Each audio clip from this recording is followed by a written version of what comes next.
How's it going, everyone? Welcome back to another episode of me. So, we recently hit 1,000 subscribers. I'm truly lost for words. That's incredible. Thank you guys so much. This channel has only been active for not even 2 months. Maybe a month and 3 weeks. And we've already hit 1,000 subscribers. That is truly remarkable. Thank you all so much. So to celebrate this milestone, I thought I'd do a Q&A. In my previous video, I asked you guys to leave some questions down in the comments. And I've taken those questions and I've put them into today's Q&A. So I'm going to answer them to the best of my ability. Here we go. Can't see a thing with these on. Okay, so the first question is, what do you find most challenging about playing bass? If I'm being brutally honest, what I find most challenging about playing bass is keeping things simple. I mean, I can play simple, but in a gig setting or a recording setting, I find it really hard to keep things super simple. Like if someone told me just to play root notes or just to play something very, very simple to a song or a backing track or at a gig or whatever. No, that's not going to happen.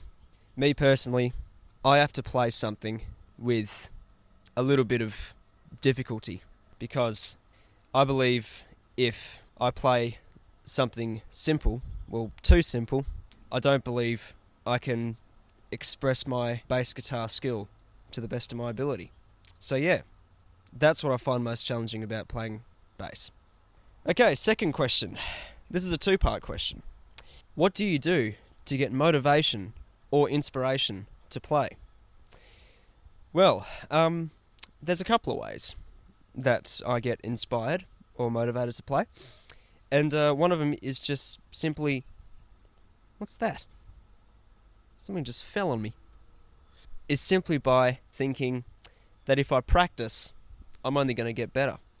And I want to be a better bass player. So just by thinking about practicing gives me the inspiration and motivation to play.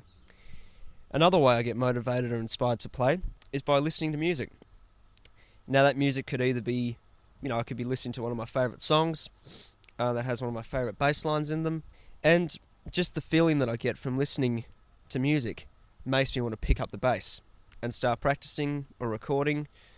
And one of the other ways I get motivated or inspired to play is by watching some of my favourite bass players. Either if they're showing off a technique, or if it's a video of them playing a gig, or simply just by watching them play bass. That gives me the motivation and inspiration to pick up my bass and start practicing. Now the second part to this question is, how did you get started practicing tapping and other techniques? Well, let's just say, I wouldn't have started tapping on the bass, or slapping the bass, or sweeping on the bass if I didn't see other bass players do it first. I was first introduced to tapping when I first saw Billy Sheehan play. I saw him tapping on the bass, and I thought, wow, I thought tapping was just for guitar players, but he's doing it, so now I want to do it. So what I did was I watched Billy Sheehan play, and then I looked up bass tutorials on how to tap, and just been practicing tapping non-stop. As for other techniques like slapping, I was first introduced to slapping by Flea.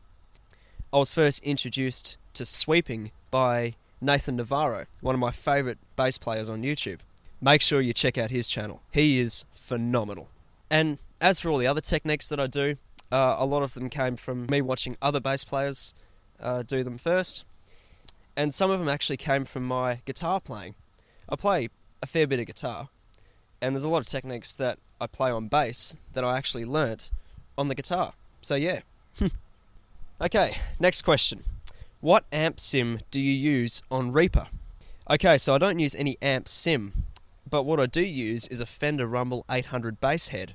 And what I do is I plug the bass into the Rumble, and then I can shape the EQ, and I can add overdrive if I want an overdrive, and the Rumble has got voicing switches, so I can have a nice bright tone, or a nice vintage sort of mid-rangey kind of tone, or a nice contoured tone, just by hitting one of those three buttons on the amp. So the bass goes into the amp, and then the amp is connected to my Focusrite recording interface via an XLR cable, and the Focusrite goes into my computer where I record everything I do on Reaper. So the answer to your question is, I don't use any amp sim, I use an actual amp. Next question. John Deacon, what are you doing with a jazz bass? Well, I'm playing it. What else do you think I'd be doing with it? Next question. Now, my Spanish is a little rusty, so bear with me. What is the most fun musical genre to play on the bass for you? Wow, that is a very good question. I love to play pretty much all genres on the bass, but I have to say my favourite genre to play on bass is rock. I've always loved rock music, and I've always found rock to be the most fun... Pardon me. I've always found rock to be the most fun genre to play on bass. And the second part to this question is, who are your favourite bass players? Oh wow, now that is a tough question. What was he doing there? I have so many favourite bass players, but just to name a few, Billy Sheehan, Phil Lynott, Charles Beattu, Nathan Navarro, Davey 504, Lemmy, and so many others. I have so many, I can't even think of them right now. The list is just endless. And the last part to this question is, greetings, mate. Greetings to you, my friend. Next question. What is your approach to playing simple in a gig setting? I'm told all the time to keep it simple. Okay, this is getting back to the very first question, what I find most challenging about playing bass, and that is to keep things super, super simple.